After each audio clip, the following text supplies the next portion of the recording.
Passenger watchdogs say with a record number of lifts and escalators out of action, for many people the tube has become a no-go area. But it's the length of time they're out of service which is causing concern. At Old Street, this escalator hasn't worked for more than a year. Parts have to be specially made, and the Underground says that takes time. At Covent Gdn, things are much worse. 2 lifts were taken out of service in October 1986. A series of problems and errors means there's no sign of them carrying passengers again in the near future.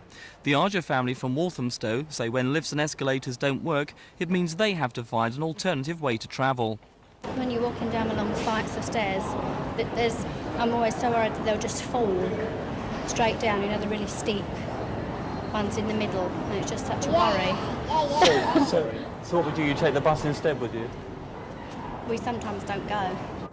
Transport campaigners blame the problem on cuts.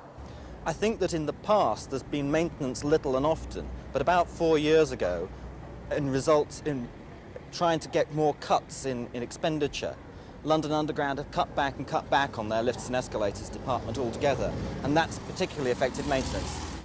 About 25 of the 74 escalators now out of action have broken down because they're old or parts need replacing. The Underground admit they could have taken action to avoid many of today's problems, but they didn't. Some of the consequences we suffer today are as a result of action that could have been taken perhaps 10 years ago, but wasn't. And we are trying very hard today to understand the causes of those things in order that we don't repeat them for the future. So I can understand the question of why did it happen, and that's a very valid question. Many escalators are out of service for safety reasons following the King's Cross fire. Heavy cleaning to remove grease and fluff can take a week. Replacing wooden panels with metal ones can take months. The Underground say they're working flat out to try to solve the problem, but admit passengers are having to suffer. We know we must do the safety-related things. We must replace the wood. We must get these escalators cleaner because there's nobody could tolerate that situation again. And yet we know that the more work we do, the more it takes machines away from the public.